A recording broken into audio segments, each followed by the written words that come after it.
कि मारो पिचकारी का कि देबे लगी गाड़ी और रंग से केवाड़ जदी लाल हो जाई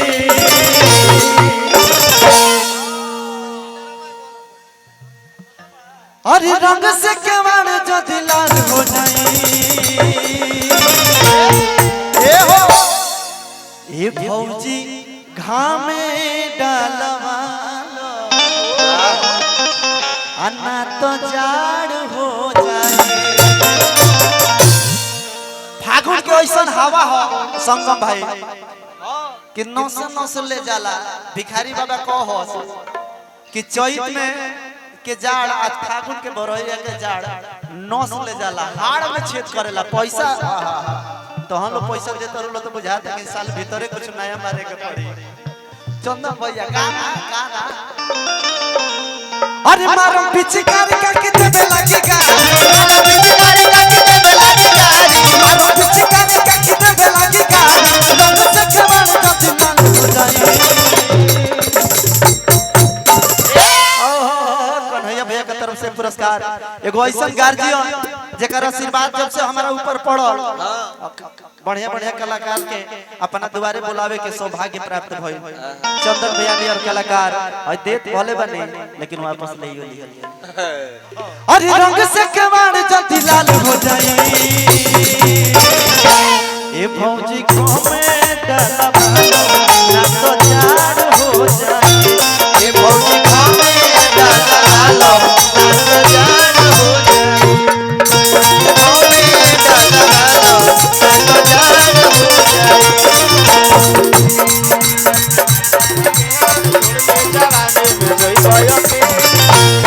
राजा घरवा वाली गाड़ी के चलाई हो पाई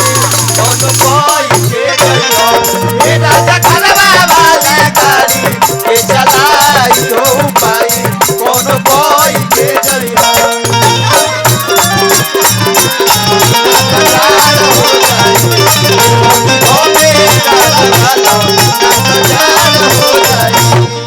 यही लगन में भाई तने मने हमरो के देखे के बा चंदन भैया उठ के हो जा चल गेल हम तो उनकर के नहीं देखे के तने हमरो के देखे के बा संगम भैया के भी यही लगन में फरियाता तो हमारा कहे के बा कि बतिया कहता नि साचा हो अरे हम होई बबुआ के चाचा हो ऐसे ना घुमावो आगा पाछा हो आ तोहरो लगी बड़ी अच्छा हो अरे बतिया कहता नि साचा हो हम बबुआ के चाचा बतिया कहता नि साचा हो हम बबुआ के चाचा बतिया कहता नि साचा हो हम बबुआ के पापा बतिया कहता नि साचा हो हम बबुआ ऐसे ना घुमावाया का पाछा हो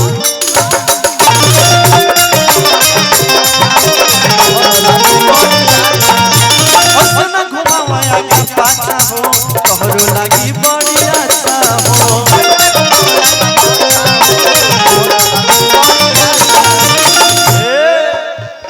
अरे झका झूमर होई त टूटी काना बाली अरे झका झूमर होई त टूटी काना बाली अरे छुपा हो मेरा मोहन बवाल हो जाई। चंदन यादव भैया के तरफ से पुरस्कार मिला। चंदन भैया बहुत दिन से ही हम निवेदन करतो बानी आज पूरा हमार समाज जुटल बाटे तो समाज जुटल बाटे कोई बात हम कहिए सकले तने मने फोटो बाद में खिंचाई काव्या जी कृष्णमूर्ति जी बैठल बानी चंदन भैया बानी सबे बा एगो ही निवेदन रही कि तने हमहु चाहत नहीं कि भले सरकारी कार्यक्रम में हम झारखंड मुंबई तक ले चल जतनी लेकिन होई मानसवा हम चाहत नहीं कि रोल को सिर्फ से तने वो पर घूमे काजी ध्यान देवे के बा ये बात पर ध्यान देवे के बा सब पर अपन अपन समाज में तो हम कुछ होके के चाहिए विचार करे कि झका झूमर में टूटी काना बाली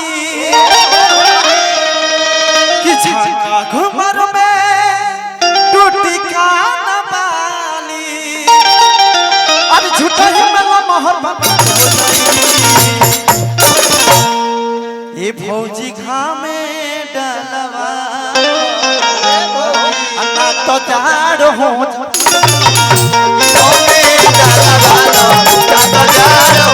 भौजी घामे डलवा तो जाड़ हो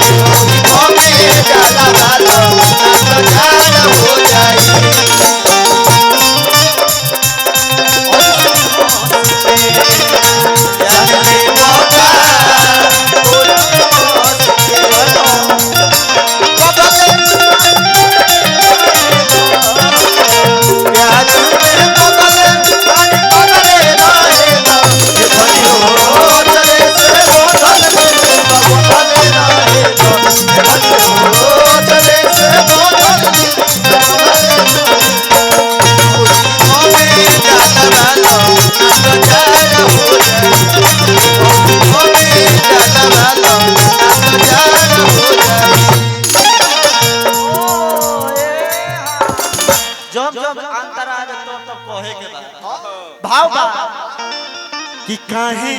लगावे लू देरी हो अल्लावे के अभी बफेरी हो एगो तोहरे दुआर नहीं खे कतने भौजाई के देखे के बा ई होली ऐसा चीज हो कि कहा नादान जी कोई नहीं पारस नादान भैया वहां के और की लिखल गीत है के बाद जौन होली में होखेला कि दे होने हट ना भाता हो देवरे के देले बानी नेवता एकरा बात हो लेकिन कहे के बा अरे काहे लगावे लू देरी हो आवे के अभी बफेरी हो काहे लगावे लू देरी हो आवे के अभी बफेरी हो काहे लुइया गुरेरी हो आवे के अभी बफेरी काहे लगावे लू देरी हो आवे के अभी बफेरी हो ओए देखी हमार राजा राम भैया के तुम मित्र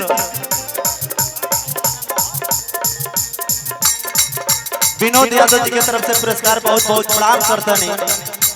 पारस नादान घर भौजी बोलावली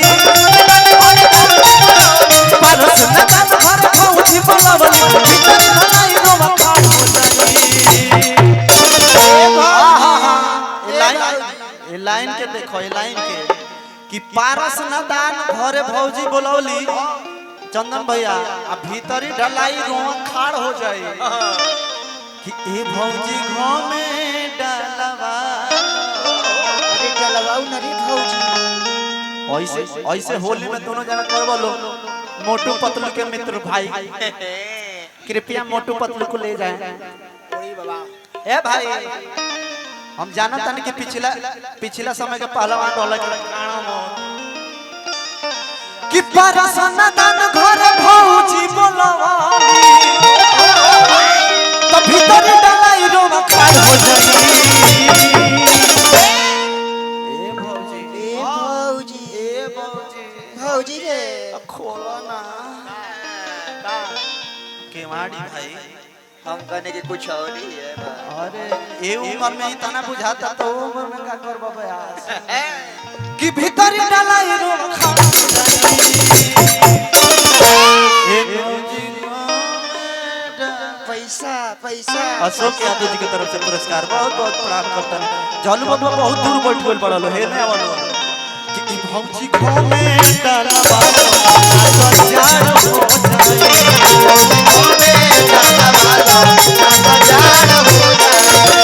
भौजी घाव में डलवा तो जाड़ हो जाई भौजी घाव में डलवा तो जाड़ हो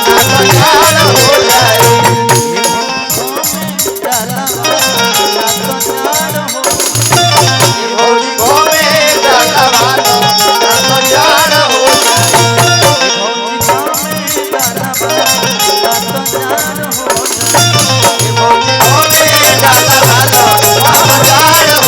भौजी घाव में डलवा तो जाड़ हो जाई बहुत अच्छा पुरस्कार विपुल यादव गोपाल